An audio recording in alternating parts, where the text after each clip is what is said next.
नमस्कार भाइयों बहनों, आप सभी का स्वागत अपने चैनल लाइव फाइटर पर। भाइयों और बहनों, आज आपके लिए एक और नई सरकारी भर्ती लेकर आ चुका हूं दोस्तों यह भर्ती जो निकाली गई डाक विभाग मुंबई की तरफ से भर्ती निकाली गई है, जिसका पूरा नाम बात करें तो मेल मोटर सर्विस मुंबई रखी गई। दोस्तों इस भर्ती में महिला पुरुष दोनों उम्मीदवार आवेदन कर सकते हैं और सबसे अच्छी बात यह है कि ऑल इंडिया लेवल पर है, मतलब कि आप यानी किसी भी राज्य से उम्मीदवार हैं तो आवेदन कर सकते हैं। ठीक है दोस्तों, अब हम बात करते हैं इसकी क्वालिफिकेशन क्या रखी गई।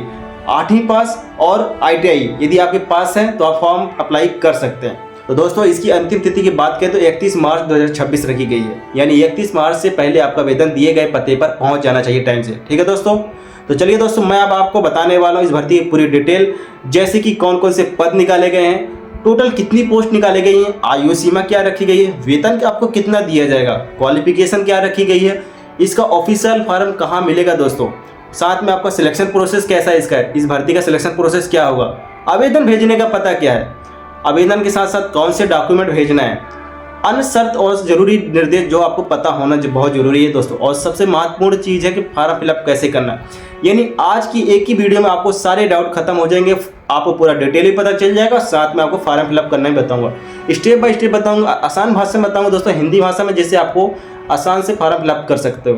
तो चलिए दोस्तों थोड़ी सी मैं अपने चैनल के बारे में आपको बता देता हूँ। दोस्तों लाइव फाइटर चैनल में आपको ऑफलाइन ऑनलाइन जितने भी गवर्नमेंट सरकारी भर्तियाँ आती हैं उनकी सारी अपडेट्स देता हूँ हिंदी माध्यम में, साथ में ही आपको इसका ऑफिशियल नोटिफिकेशन फॉर्म भी देता हूँ, जो पैड यानी पेमेंट से खरीदकर मैं खुद का पेमेंट लगाकर वो आपको फ्री ऑफ कॉस्ट देता हूँ, टेलीग्राम में चैनल में डाल देता हूँ। दोस्तों हमारे चैनल पे army group C, army porter, navy भर्ती, air force, civilian job, state government हो या सेंट्रल गवर्नमेंट, यानी सभी प्रकार की ऑफलाइन वैकेंसियाँ ऑनलाइन वैकेंसियाँ की अपडेट दिया जाता है हिंदी माध्यम से और आसान भाषा में, साथ में इसका ऑफिशियल नोटिफिकेशन फॉर्म भी देता हूँ। तो दोस्तों यदि मेरे समझाने तरीका आपको अच्छा लगे तो चैनल को सब्सक्राइब करिएगा, वीडियो को लाइक करिएगा, दोस्तों के साथ शेयर भी करिएगा, जिससे सबकी मदद हो सके जरूरतमंदों की। तो चलिए दोस्तों अब स्टार्ट करते हैं, पूरी भर्ती की पूरी डिटेल बताऊंगा पहले, फिर आपको फॉर्म फिलअप करना बताऊंगा।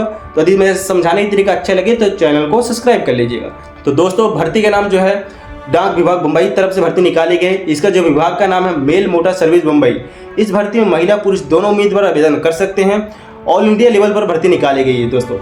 तो दोस्तों अब चलते हैं पदों की पूरी जानकारी, अच्छे से बताऊंगा, पोस्ट वाइज पूरी जानकारी देने वाला हूं, इससे आपको पता चल जाएगा आप किस पोस्ट के लिए योग्य हैं, तो उसमें आप फॉर्म अप्लाई कर दीजिएगा। ठीक है दोस्तों, सबसे नंबर 1 पे लेते हैं मैकेनिक मोटर वाहन। इसमें कुल 6 पदों पर भर्ती की जानी है दोस्तों। आयु सीमा की बात की तो 18 से 30 साल तक के युवा उम्मीदवार आवेदन कर सकते हैं। वेतन की बात की जाए तो 19,900 से लेकर 63,200 लेवल 2 पर आपको वेतन दिया जाएगा। क्वालिफिकेशन की बात करते हैं दोस्तों 8वीं पास होना चाहिए, साथ में आपके पास मोटर मैकेनिक ट्रेड में ITI होना चाहिए, यदि है आप फॉर्म फिलअप कर सकते हैं। ठीक है दोस्तों, अच्छा मौका है, और साथ में आपके पास हल्का व भारी ड्राइविंग लाइसेंस होना चाहिए, इस बात का ध्यान रखना विशेष रूप से। ठीक है दोस्तों, यदि ये सब चीज़ें हैं तो आप फॉर्म फिलअप कर लीजिएगा। अब हम बात करते हैं दूसरी पोस्ट की, मोटर वाहन इलेक्ट्रीशियन।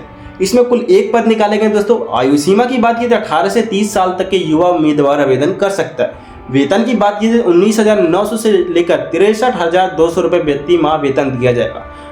अब हम क्वालिफिकेशन की बात करते हैं दोस्तों। 8वीं पास होना चाहिए सिंपल, यदि 8वीं पास हैं और साथ में आपके पास इलेक्ट्रीशियन ट्रेड में ITI है तो फॉर्म फिलअप कर सकते हैं। साथ में आपके पास 1 वर्ष का अनुभव होना जरूरी है, इस विशेष रूप से ध्यान रखिएगा, 1 वर्ष का अनुभव होना जरूरी है, तभी फॉर्म फिलअप कर सकते हैं। अब हम बात करने वाले तीसरी पोस्ट की, वेल्डर। वेल्डर में कुल 1 पदों पर भर्ती की जानी है दोस्तों। आयु सीमा की बात की तो 18 से लेकर 30 साल तक के युवा उम्मीदवार आवेदन कर सकते हैं। वेतन की बात करते हैं, जो सैलरी आपको दिया जाएगा 19,900 से लेकर 63,200 रुपये प्रति माह वेतन दिया जाएगा। क्वालिफिकेशन की बात करते हैं तो 8वीं पास होना चाहिए और वेल्डर ट्रेड में ITI होना चाहिए, साथ में 1 वर्ष का अनुभव भी होना जरूरी है। यदि वेल्डर में आपके पास 1 साल का अनुभव है तो फॉर्म फिलअप कर दीजिए, अच्छा मौका मिला आपके लिए दोस्तों। तो दोस्तों अब हम चौथी पोस्ट की बात करते हैं, टनर। टनर में कुल 1 पदों पर भर्ती निकाली गई दोस्तों। आयु सीमा की बात की तो 18 से 30 साल तक के युवा उम्मीदवार आवेदन कर सकते हैं। जो वेतन दिया जाएगा 19,900 से लेकर 63,200 रुपये प्रति माह वेतन दिया जाएगा। क्वालिफिकेशन की बात करते हैं तो 8वीं पास होना चाहिए और टनर ट्रेड में ITI होना चाहिए, साथ में आपके पास 1 साल का अनुभव होना चाहिए। यदि आपके पास 1 साल का अनुभव है तो आप इस पोस्ट के लिए क्वालिफाई हैं, फॉर्म अप्लाई कर सकते हैं। अब हम बात करते हैं दोस्तों 5वीं पोस्ट की, टायरमैन। टायरमैन के लिए 1 पद निकाले गए हैं दोस्तों। आयु सीमा की बात की तो 18 से लेकर 30 साल तक के युवा उम्मीदवार आवेदन कर सकते हैं। और जो वेतन की बात करते हैं, आपको सैलरी 19,900 से लेकर 63,200 रुपये प्रति माह वेतन दिया जाएगा। अब हम बात करते हैं क्वालिफिकेशन क्या रखी गई है। 8वीं पास, सिंपल 1 वर्ष का अनुभव यानी 1 साल का अनुभव है तो फॉर्म फिलअप कर सकते हैं। अब हम बात करने वाले 6वीं पोस्ट की। इसमें कुल 1 पद निकाले गए हैं। आयु सीमा की बात की तो 18 से लेकर 30 साल तक का युवा उम्मीदवार आवेदन कर सकते हैं। वेतन की बात की तो 19,900 से लेकर 63,200 रुपये प्रति माह वेतन दिया जाएगा। क्वालिफिकेशन इसमें जो रखी गई है सेम 8वीं पास, साथ में ITI होना चाहिए, 1 वर्ष का अनुभव होना चाहिए। आपके पास अनुभव है 1 साल का तो फॉर्म फिलअप कर सकते हैं। और दोस्तों ये भर्ती टेम्परेरी है या परमानेंट, आपको काफ़ी कन्फ्यूजन होता है, काफ़ी क्वेश्चन करते हैं दोस्तों। ये भर्ती परमानेंट है, कोई टेम्परेरी बेस पे भर्ती नहीं निकाली गई। अच्छा मौका है सभी युवाओं के लिए, आवेदन आप कर सकते हैं दोस्तों यदि आपकी क्वालिफिकेशन इस हिसाब से है तो। अब हम बात करने वाले कुल पद कितने निकाले गए दोस्तों। कुल 11 पदों पर भर्ती निकाली गई दोस्तों, इस बात का ख्याल रखिएगा। अच्छा मौका है, आप सभी लोग आवेदन करिएगा। अब हम बात करते हैं आयु सीमा की। इस भर्ती के लिए न्यूनतम आयु रखा गया 18, अधिकतम आयु रखा गया है 30 वर्ष। इस बात का ध्यान रखना। आयु गणना जो की जाएगी 1 जुलाई 2026 के आधार पर की जाएगी, इस बात पे विशेष रूप से ध्यान रखिएगा, ठीक है दोस्तों। अब मैं बात करने वाला हूँ इसकी अंतिम तिथि क्या। दोस्तों इस भर्ती की अंतिम तिथि जो रखी गई 31 मार्च 2026 रखी गई। मैं बता देता हूँ दोस्तों 31 मार्च 2026 पहले अपना आवेदन टाइम से भेज दीजिए। आज ही भर्ती आई है, मैंने आज ही वीडियो बनाकर मॉर्निंग में अपलोड कर दूंगा, जिससे आपको अच्छे से पता चल जाएगा बेसिक से, साथ में डिटेल के साथ। यदि मेरे समझाने का तरीका आपको अच्छा लग रहा है तो चैनल को सब्सक्राइब करिएगा, वीडियो को लाइक करिएगा, दोस्तों के साथ शेयर भी करिएगा, जिससे सबकी हेल्प हो सके दोस्तों। साथ में इसका ऑफिशियल नोटिफिकेशन फॉर्म मैंने टेलीग्राम में डाल रखा है, आप वहां से प्राप्त कर सकते हैं। कोई क्वेश्चन है तो दिए गए व्हाट्सएप नंबर पर मैसेज करिए, हम आपका रिप्लाई देगा दोस्तों, ठीक है। तो चलिए दोस्तों आगे बात करते हैं। आवेदन भेजने का पता। आवेदन भेजने का आपको पूरा पता जो स्क्रीन में एड्रेस शो कर रहा है उसी एड्रेस पे लास्ट डेट से पहले आवेदन भेजना होगा, ठीक है दोस्तों। जो स्क्रीन में एड्रेस शो कर रहा है उसी एड्रेस पे आपको आवेदन भेजना है। अब बात करने वाले आवेदन के साथ कौन कौन से डॉक्यूमेंट लगाना है। आपको आवेदन के साथ दोस्तों 10वीं 12वीं के मार्कशीट जो क्वालिफिकेशन मांगी गई, जैसे 8वीं पास, ITI साथ में, फिर जाति प्रमाण पत्र, निवास प्रमाण पत्र, आधार कार्ड या फिर पैन कार्ड पहचान पत्र के लिए, ITI सर्टिफिकेट, अनुभव प्रमाण पत्र, driving licence, passport size photo, एक फोटो आपको पीछे नाम लिखकर एक लिफाफे के अंदर डालना पड़ेगा, ठीक है दोस्तों। ये सभी डॉक्यूमेंट आपको सेल्फ एटेस्ट करके आपको लिफाफे के साथ अटैच करके फॉर्म के साथ भेजना पड़ेगा। अब हम बात करते हैं इसका सिलेक्शन प्रोसेस क्या रहेगा दोस्तों। इस भर्ती का इसमें कोई भी लिखित परीक्षा नहीं रखी गई, मैं आपको साफ सुथरा बोलता हूँ, इसमें कोई लिखित परीक्षा नहीं रखी गई दोस्तों। और इसका जो सिलेक्शन प्रोसेस रखा है ट्रेड टेस्ट होगा, डॉक्यूमेंट वेरिफिकेशन होगा, उसी के आधार पर इसके फाइनल लिस्ट जारी किया जाएगा, इस बात का ध्यान रखिएगा, ठीक है दोस्तों। अब हम बात करते हैं आवेदन कैसे भेजना है। तो दोस्तों आपको आवेदन स्पीड पोस्ट या रजिस्टर्ड पोस्ट ही भेजना है, इस बात का ध्यान रखना, ठीक है दोस्तों। इसी के माध्यम से आपको भेजना पड़ेगा, लास्ट डेट से पहले फॉर्म फिलअप करके भेज दीजिएगा। तो चलिए दोस्तों अब चलते हैं फॉर्म फिलअप कैसे करना है। सबसे बड़ी बात होती है यहीं सबसे गलती करते हैं लोग कि गलत फॉर्म भर देंगे, फिर फॉर्म उनका रिजेक्ट हो जाता है। अच्छे से फॉर्म फिलअप करिएगा, जैसे जैसे मैं बोलूँगा स्टेप बाय स्टेप ऐसे फॉर्म आपको फिलअप करना है। तो चलिए दोस्तों स्टार्ट करते हैं। और हाँ, इसका ऑफिशियल नोटिफिकेशन जो फॉर्म है मैंने टेलीग्राम में डाल रखा है, डिस्क्रिप्शन और टेलीग्राम का लिंक है, आप वहाँ से जुड़ के प्राप्त कर सकते हैं। ना मिलने पर दिए गए व्हाट्सएप नंबर पर मैसेज करिए, हम आपको व्हाट्सएप में ही इसका PDF भेज देंगे, ठीक है दोस्तों। कोई क्वेश्चन है, कोई सवाल करना है तो आप दिए गए व्हाट्सएप नंबर या यूट्यूब के कमेंट बॉक्स या टेलीग्राम पे मैसेज कर सकते हैं, हम आपका जवाब दे देंगे।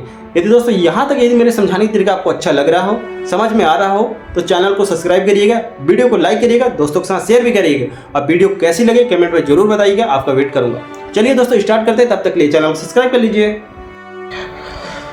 तो दोस्तों मैं उम्मीद करता हूं कि आपने फार्म डाउनलोड कर लिया हुआ हमारे टेलीग्राम चैनल से, हमने वहां अपलोड कर रखा है दोस्तों, आपको खरीदने की जरूरत नहीं है, ठीक है दोस्तों। तो चलिए दोस्तों शुरुआत करते हैं। सबसे पहली बात तो आपको फार्म जो है कैपिटल लेटर से भरना, मैंने काफ़ी पहले बोल रखा है दोस्तों, और साथ में आपको स्मॉल लेटर का उपयोग मत करना, ठीक है दोस्तों। साथ में फार्म फिलअप करते समय अपने पास 10वीं की मार्कशीट जरूर रखना।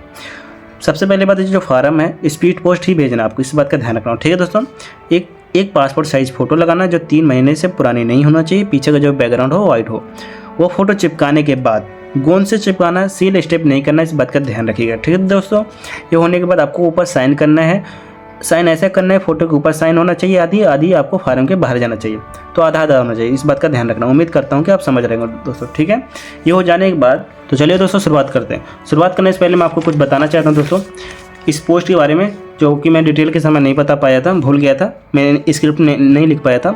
आपको मोटर वाहन इलेक्ट्रीशियन के पद पर आपको जो पोस्ट में अप्लाई कर रहे हैं, जो मोटर वाहन इलेक्ट्रीशियन में व टनर में, आपको समान वर्ग वाले ही करेंगे, यानी जनरल वाले ही इसमें फॉर्म फिलअप करेंगे। ठीक है दोस्तों, ये हो जाने के बाद आपको टायरमैन में EWS वाले वर्ग ही अप्लाई करेंगे। इस बात का ध्यान रखना, EWS में जो आते हैं दोस्तों, जिनकी कैटेगरी है वही अप्लाई करेंगे। ये हो जाने के बाद वेल्डर व कारपेंटर यानी ब्लैक स्मिथ OBC वर्ग वाले ही फॉर्म अप्लाई करेंगे। इस बात का ध्यान रखना। ठीक है दोस्तों, ये हो जाने के बाद मैकेनिक मोटर वाहन में आपको समान EWS यानी समान यानी होता जनरल EWS SC वर्ग वाले ही अप्लाई करेंगे। इस बात का ध्यान रखना। ठीक है दोस्तों, जैसे कि मैंने डिटेल में बताना भूल गया दोस्तों, तो इसलिए मैं अभी बता रहा हूँ, इस बात का ध्यान रखना, गलती मत करिए। ठीक है दोस्तों, चलिए दोस्तों शुरुआत करते हैं।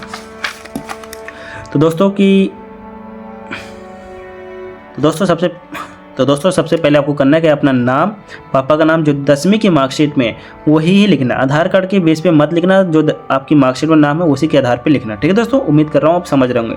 तो जैसे कि अपना नाम पहले लिखना, फिर अपना फादर नाम लिखना, जो भी आपके फादर नाम है, फिर आप जिस पोस्ट में अप्लाई करो। जैसे कि मैंने इलेक्ट्रीशियन में पोस्ट अप्लाई कर रहा हूँ, तो मैंने यहाँ इलेक्ट्रीशियन लिख दिया। ठीक है दोस्तों, उम्मीद कर रहा हूँ समझ रहे होंगे।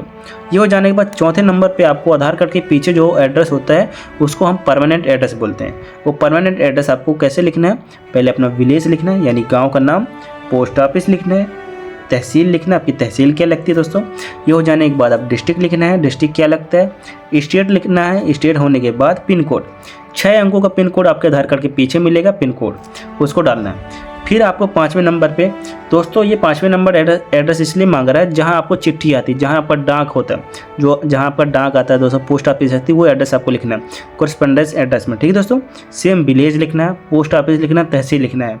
ध्यान रखिए, यदि दोनों में सेम ही एड्रेस है तो दोनों सेम डाल देना, नहीं तो आप जहाँ डाक चिट्ठी मंगाना चाहते हो वो एड्रेस आपको यहाँ डाल देना। ठीक है दोस्तों, विलेज, पोस्ट ऑफिस, तहसील, डिस्ट्रिक्ट, स्टेट, फिर पिन कोड के साथ।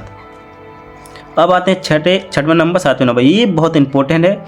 यदि आप सिलेक्ट होते हो, शॉर्ट लिस्ट होते हो, तो इन्हीं के आधार पे आपको बताया जाएगा, ईमेल करके बताया जाएगा, या फिर आपको मोबाइल नंबर मैसेज करके कॉल करके आपको बताया जाएगा कि आपको शॉर्ट लिस्ट कर लिया गया है। दोस्तों इस बहुत ज़रूरी है, इस पर आप ध्यान रखिएगा। अपना जो है कैपिटल लेटर से भरिएगा, चालू ईमेल आईडी होना चाहिए, एक्टिव होना चाहिए, खुद की ईमेल आईडी दीजिएगा, सबसे बेस्ट रहेगा। आप मम्मी पापा का ना देकर, दोस्त का ना देकर खुद का दीजिएगा। उम्मीद करता हूँ समझ रहे होंगे। अपना मोबाइल नंबर भी दीजिएगा, चालू नंबर दीजिएगा। ये हो जाने के बाद 8वें नंबर पे आपको इंडियन दर्शाना दोस्तों, इंडियन पे आपको टिक मार देना है। ये हो जाने के बाद दोस्तों 9वें नंबर पर आप आती है डेट ऑफ बर्थ। अपनी डेट ऑफ बर्थ जो मार्कशीट में है उसी के आधार पर ही लिखना, जैसे कि 2/6/2003। इस बात पे ध्यान रखना, जो मार्कशीट में है वही लिखना। ये हो जाने के बाद आपको करना क्या, फिर यहाँ आता है इंपॉर्टेंट नंबर आपको 10वें नंबर में। यहाँ आपको एज निकालना। एज कैसे निकालना दोस्तों, एक मोबाइल लेना, अपना खुद का ले सकते हो, घर में फैमिली का किसी का ले सकते हो। जैसे कि मैंने मोबाइल लिया, आपको जाना कहाँ, क्रोम में जाना है। क्रोम में जाने के बाद आपको सर्च करना है एज कैलकुलेटर। उम्मीद कर रहा हूँ समझ रहे हो। एज कैलकुलेटर क्लिक करते ही पहली वेबसाइट आती है, पहली वेबसाइट में आप क्लिक करिएगा। क्लिक करने के बाद जैसे ही खुलता है, ऊपर वाले जो सेक्शन दिख रहा है डेट ऑफ बर्थ, नीचे में आज की डेट ऑफ बर्थ, ठीक है ना। तो आपको ऊपर वाले सेक्शन में डेट ऑफ बर्थ मेंशन करना है, नीचे आज की क्या करना है दोस्तों, ये आपके कब से काउंट कर रहा है, 1/7/2026 से, 1/7/2026 से। तो आपको करना है पहले अपनी डेट ऑफ बर्थ मेंशन करना, जो आपके 10वीं के मार्कशीट में है। जैसे मैंने किया जून 2 तारीख है, तो मैंने 2 तारीख कर दिया, और मैंने यहाँ मेंशन कर दिया 2003, ये कर दिया दोस्तों। अब यहाँ क्या बोल रहा है, आप देख रहे हैं दोस्तों 1/7/2026 से काउंट कर रहे हैं। तो आपको करना क्या, 7वां महीना बोल रहा है। तो दोस्तों आपको क्या करना है, 7वां महीना करना है। जैसे कि मेरा क्या है, अप्रैल मई जून जुलाई हो गया 7वां महीना। फिर की तारीख क्या डालना, 1 तारीख डाल दीजिएगा दोस्तों, और 2026 यानी जुलाई और 1 में पहला दिन, और 2026 के आधार पर आपको कैलकुलेटर करना। उम्मीद कर रहा हूँ समझ रहे होंगे। क्लिक करते ही आपको यहाँ पर मेंशन कर देगा 23 साल 0 महीना 29 दिन। तो मैंने क्या किया दोस्तों, फर्स्ट में आपको ईयर लिखना है, सेकंड में मंथ लिखना है, डे लिखना है। तो मैंने क्या किया, यहाँ आ गया ईयर, तो मैंने 23 लिख दिया। फिर मंथ क्या आ रहा है, 0 आ रहा है, और डे को कितने आ रहे हैं, 29। तो ऐसे आपको यहाँ लिखना है। उम्मीद कर रहा हूँ समझ रहे होंगे दोस्तों। यदि कोई दिक्कत आ रही है तो आप मेरे को व्हाट्सएप मैसेज कर देना, मैं निकाल के दे दूँगा। ठीक है दोस्तों, उम्मीद करता हूँ यदि समझाने की कोशिश कर रहा हूँ दोस्तों, समझ रहे हो दोस्तों। चैनल को सब्सक्राइब करिएगा यदि आपको समझ आ रहा है दोस्तों। वीडियो को लाइक करिएगा, यदि कोई क्वेश्चन हो तो कमेंट भी कर सकते हैं। ये हो जाने के बाद आपको 11वें नंबर में अपना कैटेगरी चुनना, आप कौन सी कैटेगरी से हो, यदि जनरल हो, EWS, SC ST OBC। तो जैसे मैं OBC से, तो मैंने OBC में टिक कर दी, तो आपको ये टिक करके आगे बढ़ जाना है। ठीक है दोस्तों, तो दोस्तों ये हो जाने के बाद आपको 12वें नंबर में गवर्नमेंट कैटेगरी पूछ रहा है। यदि आप सर्विस कर रहे हो, यदि गवर्नमेंट हो, एक्स सर्विसमैन हो तो आप एक्स सर्विसमैन लिख सकते हो। गवर्नमेंट एम्प्लॉई तो उसके बारे में आपको डिटेल भरना है। नहीं हो तो अदर में आपको टिक करना है। ठीक है दोस्तों, अदर में आपको टिक कर देना है। ये हो जाने के बाद 13वें नंबर में आपको एजुकेशन बताना है। दोस्तों जो भर्ती है ये 8वीं पास पे आई है, तो आपको करना क्या है, एजुकेशन के बारे में बताना। एजुकेशन और टेक्निकल क्वालिफिकेशन बारे में बताना। कैसे बताना आपको, 13वां नंबर में आपको स्कूल का लिखना है। जैसे मैंने government upper primary school Rampur से मैंने किया है, तो मैंने ऐसे करके मैंने यहाँ लिख दिया। आपको स्कूल का नाम डालना फर्स्ट वाले 13 नंबर में। फिर उसी की डिटेल आती है, तो आपको लिखना है 8वीं लिखना, पास है और कौन से सन से आपने पास किया, 2018, 2017, 14, 15, आपको ऐसे करना 8वीं पास 2018 ऐसे करके आपको लिखना है। ठीक है दोस्तों, उम्मीद कर रहा हूँ समझ रहे हो। ऊपर वाले सेक्शन में आपको स्कूल का नाम डालना है, वहाँ ऊपर और कुछ छेड़छाड़ी नहीं करना दोस्तों। वहाँ आपको क्वालिफिकेशन लिखना कि 10वीं 12वीं ऐसा कुछ नहीं लिखना, आपको ओनली अपना स्कूल का नाम लिखना है। नीचे 8वीं पास है, ये 8वीं पास पे भर्ती आई तो 8वीं पास ही लिखना है, ऐसा नहीं कि 10वीं 12वीं जो मांग रहा है दोस्तों उसी के आधार पर मांग रहा है। ठीक है दोस्तों, जो नोटिफिकेशन लिखा वही आपको क्वालिफिकेशन यहाँ लिखना है। उम्मीद कर रहा हूँ समझ रहे होंगे। 8वीं पास 2018 लिख देना। 14 नंबर में दोस्तों यहाँ आपसे ITI पूछ रहा है। जैसे कि मैंने ITI कहाँ से किया, गवर्नमेंट ITI जोधपुर, यानी जोधपुर से किया हूँ, तो जोधपुर आपको यहाँ ITI दर्शाना। ठीक है दोस्तों, गवर्नमेंट ITI जोधपुर। उसके बाद आपको अपना ट्रेड दर्शाना है। ट्रेड कैसे दर्शाना, जैसे कि इलेक्ट्रीशियन, जो भी आपको जिस ट्रेड से आपने ITI किया तो वो ट्रेड के बारे में बताना है। कौन से ईयर में पासिंग किया है आपने जो है ITI, कौन से ईयर में पास किया तो ईयर के बारे में यहाँ आप लिखिएगा। ठीक है दोस्तों, उम्मीद कर रहा हूँ समझ रहे होंगे। नहीं तो फिर आप नॉट एप्लीकेबल लिख देना, आगे बढ़ जाना। ठीक है दोस्तों, ये हो जाने के बाद 15 नंबर में आपसे पूछ रहा है इलेक्ट्रीशियन, यानी आपके पास इलेक्ट्रीशियन ट्रेड था, यदि आपका एक्सपीरियंस आता है, यदि एक्सपीरियंस के बारे में बनना, जैसे मैंने काम किया कहाँ, टाटा मोटर्स सर्विस सेंटर में मैंने काम किया है। ठीक है दोस्तों, वहाँ काम किया है इलेक्ट्रीशियन पद पे। तो मैंने काम कब शुरू किया दोस्तों, वहाँ ऊपर कंपनी का नाम डालना, जहाँ आपने काम किया है, एक्सपीरियंस आपके है, उस कंपनी का नाम डालिएगा। हो जाने के बाद आपने काम ज्वाइनिंग कब लिया है, इस जो कंपनी में आपने काम किया है तो इसमें आपने ज्वाइनिंग कब लिया, तो ज्वाइनिंग की डेट डालना। दोस्तों आपसे फिर पूछ रहा है आपने कब छोड़ा इसको, अपने जॉब को आपने कब छोड़ा, उस जॉब छोड़ने का तारीख लिखना है। ये छोड़ने के बाद आपने वहाँ काम क्या कर रहे थे, इस कंपनी में लग के आप कौन से ट्रेड में काम करते थे। जैसे मैंने मैकेनिक कर दिया, इलेक्ट्रीशियन, जो भी आपका आता है तो आप यहाँ भर सकते हैं। ठीक है दोस्तों, यदि आपके पास एक्सपीरियंस है। ये हो जाने के बाद 16वें नंबर से आपसे पूछ रहा है ड्राइविंग लाइसेंस के बारे में, यानी हैवी मोटर व्हीकल के बारे में, लाइट मोटर व्हीकल, यानी उनका जो नंबर होता है दोस्तों, आप देखिएगा गौर से अपने लाइसेंस को लेकर, उसमें नंबर आपको सामने दिखाई देगा दोस्तों, तो वो नंबर आपको डालना है। यदि आपके पास दोनों लाइसेंस है, दोनों नहीं तो आपको एक सिंगल डाल देना। ठीक है दोस्तों, उसकी वैलिडिटी कितनी है, यानी एक्सपायरी कब है, उसका लाइसेंस जो एक्सपायरी होता है डेट, वो डेट मेंशन करना। ठीक है दोस्तों, उम्मीद करता हूँ समझ रहे होंगे दोस्तों। ये हो जाने के बाद आपको 7वें नंबर में आपसे दोस्तों ये पोस्टल ऑर्डर नंबर पूछ रहा है। ये आपको कहाँ मिलेगा, पोस्ट ऑफिस में ही मिलेगा। पोस्ट ऑफिस में जाओगे, बताओगे सर मुझे इंडियन पोस्टल ऑर्डर नंबर चाहिए, ये नोटिफिकेशन मांग रहा है दोस्तों, हम फॉर्म फिलअप कर रहे हैं, ऐसे करके आप क्वेश्चन करेंगे वहाँ, तो आपको वहाँ से आंसर मिल जाएगा दोस्तों, आपको वहाँ जवाब दिया जाएगा, वो नंबर जो आपको यहाँ फिल करना है। ये हो जाने के बाद दोस्तों आपको करना क्या है, डेट में आपको 6 यानी जिस तारीख को फॉर्म फिलअप कर रहे हैं, जैसे मैं कि आज ही भर्ती आई है और आज ही मैं फॉर्म फिलअप कर रहा हूँ, 6 तारीख 3 महीना 2026 लिख दिया। प्लेस आप अपने गांव का नाम डाल सकते हो, सिटी का नाम डाल सकते हो, या जहाँ रहकर आप फॉर्म फिलअप कर रहे हो वो उसका नाम डाल सकते हो। ये हो जाने के बाद अपना सिग्नेचर, बिना सिग्नेचर के फॉर्म गया उसको रिजेक्ट कर दिया जाएगा, इस बात का ध्यान रखिए। सिग्नेचर आपको करना है और सेम सिग्नेचर होना चाहिए, जो आपने पासपोर्ट साइज फोटो के ऊपर सिग्नेचर किया और नीचे जो सिग्नेचर किया सेम साइन होना चाहिए। ठीक है दोस्तों, उम्मीद कर रहा हूँ कि मैं समझ रहे होंगे दोस्तों। ये हो जाने के बाद आपको करना क्या है, सभी डॉक्यूमेंट फिर से बता देता हूँ, जैसे कि 8वीं 10वीं तो 10वीं भी लगा सकते हैं, नहीं तो ज़रूरत नहीं दोस्तों। ITI सर्टिफिकेट, आधार कार्ड, पैन कार्ड, जाति और निवास सर्टिफिकेट, एक्सपीरियंस सर्टिफिकेट, ये सब लगाने के बाद और भी जो अन्य डिग्रियाँ हैं जो आपने कहीं काम कर रहा है, वो सभी डिग्रियाँ लगाने के बाद आपको करना है कि सभी डॉक्यूमेंट इसके पीछे सेल्फ एटेस्ट करना है, सील लगाना है। ठीक है दोस्तों, सील लगाने के बाद अभी सभी डॉक्यूमेंट के नीचे आपको सेल्फ एटेस्ट साइन करना है। कैसे, जैसे कोई 10वीं 8वीं ITI सेट जो भी है, जितने भी डॉक्यूमेंट कॉपी लगा रहे हो दोस्तों, सभी फोटो कॉपी आपको नीचे साइन करना है, जैसे मैं साइन कर रहा हूँ। ठीक है दोस्तों, जैसे उम्मीद कर रहा हूँ समझ रहे होंगे, ऐसे करके एक सेल्फ एटेस्टेड साइन हो जाएंगे सभी में। आधार कार्ड, पैन कार्ड, जो आपका निवास है, जाति, सभी डॉक्यूमेंट के नीचे आपको सेल्फ एटेस्टेड साइन करना है। ये हो जाने के बाद आपको करना क्या है, एक लिफाफा लेना है। लिफाफा ऐसा होना चाहिए आपका, नॉर्मल 5 रुपये का लिफाफा मिल जाएगा दोस्तों। ठीक है, तो आपको ऊपर आपको 2 लिखना है, ऊपर 2 लिखना है, नीचे फ्रॉम लिखना है। उम्मीद कर रहा हूँ कि समझ रहे होंगे। ऊपर 2 लिखना है, आप जहाँ भेज रहे हो दोस्तों, मुंबई जो भी एड्रेस दे रहा हूँ दोस्तों, जो स्क्रीन में एड्रेस दिखाई दे रहा है उम्मीद कर रहा हूँ समझ रहा हूँ। जो स्क्रीन में एड्रेस दिखाई दे रहा है वो एड्रेस आपको 2 के नीचे लिखना है। अच्छे से देख लीजिएगा दोस्तों, पिन कोड के साथ जो स्क्रीन में एड्रेस शो कर रहा है वो पिन कोड के साथ आपको यहाँ नीचे लिखना है। ये हो जाने के बाद आपको फॉर्म लिखना है। फॉर्म अपना करके अपना एड्रेस डालना। कैसे एड्रेस डालना? अपना नाम जो 10वीं की मार्कशीट में है, विलेज डालना है, पोस्ट ऑफिस डालना है, डिस्ट्रिक्ट डालना है, स्टेट डालना है। स्टेट के बाद पिन कोड के साथ जो आधार कार्ड के पीछे 6 अंकों का पिन कोड मिलेगा वो डालना। मोबाइल नंबर वही दीजिएगा जो आपने यहाँ मोबाइल नंबर दिया है, चालू एक्टिव। उम्मीद कर रहा हूँ समझ रहे हो दोस्तों। यह मोबाइल नंबर डालने के बाद आपको पीछे के जाना है। फिर कैसे लिखना? Application for the post of store keeper MTS, जिस पोस्ट में अप्लाई कर रहे हो, इलेक्ट्रीशियन जिस पोस्ट में अप्लाई करो वो पोस्ट का नाम डालना। कौन सी कैटेगरी से फॉर्म अप्लाई करो आपने यहाँ कैटेगरी आपने बताया दोस्तों। उम्मीद कर रहा हूँ समझ रहे हो। अपना कैटेगरी बताया तो कैटेगरी आपको यहाँ लिखना, OBC ST SC जनरल जिस कैटेगरी से हो।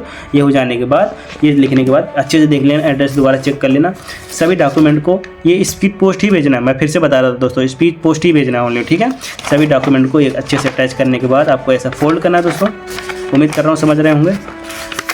सभी डॉक्यूमेंट को फोल्ड करने के बाद आपको अपना इसमें आवेदन डाल देना है, ठीक है दोस्तों। अपने सारे डॉक्यूमेंट जो हैं इसमें आपको डाल देना है। अच्छे से डालिएगा दोस्तों, गलती मत करिए, फाड़िएगा मत। उम्मीद करता हूँ दोस्तों मेरे द्वारा बनाई गई वीडियो समझ आ रही है दोस्तों। यदि मेरे समझाने की तरीका आपको अच्छा लगे तो चैनल को सब्सक्राइब करिएगा, वीडियो को लाइक करिएगा, दोस्तों के साथ शेयर भी करिएगा जिससे सभी की हेल्प हो सके। तो दोस्तों thank you so much watching my videos. फिर मिलते हैं नेक्स्ट वैकेंसी में। दोस्तों जैसे कि आपने फॉर्म फिलअप कर लिया होगा, मैं ये उम्मीद करता हूँ, और कहीं भी गलती नहीं किए होंगे। सबसे बड़ी बात, आपको व्हाइटनर का उपयोग नहीं करना, ना आपको ओवर राइटिंग ना कटिंग करना। आपको केवल कैपिटल लेटर से ही फॉर्म फिलअप करना। कोई भी फॉर्म हो स्मॉल लेटर का उपयोग मत करिएगा, इस बात का ध्यान रखना, ठीक है दोस्तों। और स्टेप बाय स्टेप आराम से फॉर्म फिलअप करिएगा। पहले आप पेंसिल का उपयोग कर सकते हैं, पेंसिल के ऊपर ही पेन का उपयोग कर सकते हैं हल्का सा, जिससे आपको पता चल जाएगा। यदि आप अच्छे से लिख सकते हो तो पेन का ही उपयोग कर सकते हैं दोस्तों, ठीक है ना। तो दोस्तों उम्मीद करता हूँ कि आपने फॉर्म फिलअप कर लिया होगा। कोई भी डाउट हो, कोई भी सवाल हो, कोई क्वेश्चन हो, और यदि आप फॉर्म आपको चाहिए नहीं मिल रहा, टेलीग्राम का लिंक नहीं मिल रहा है, तो आप दिए गए व्हाट्सएप नंबर मैसेज करिए, हम आपको वहाँ प्रोवाइड करा देंगे, ठीक है दोस्तों। तो दोस्तों मैं उम्मीद करता हूँ कि मेरे द्वारा बनाई गई वीडियो आपको समझ आ रही होगी। यदि समझ आ रही है तो दोस्तों इस चैनल को सब्सक्राइब करिएगा, लाइफ फाइटर को, क्योंकि यहाँ आपको ऑफलाइन ऑनलाइन जितनी भी गवर्नमेंट वैकेंसी उनकी सारी अपडेट्स देखने को मिलती है। चाहे आर्मी पोर्टर हो या आर्मी ग्रुप सिविलियन जॉब हो, स्टेट गवर्नमेंट हो या सेंट्रल गवर्नमेंट, सभी प्रकार की ऑफलाइन वैकेंसी की हम सारी अपडेट्स हिंदी माध्यम से देते हैं, आसान भाषा में, जिससे आपको समझ आ सके। यदि आपको समझ में आ रहा है तो चैनल को सब्सक्राइब करिएगा। तो चलिए दोस्तों, तब तक के लिए अपना और अपने परिवार ख्याल रखिए। फिर हम मिलते हैं एक नई गवर्नमेंट वैकेंसी के साथ। जय हिंद दोस्तों।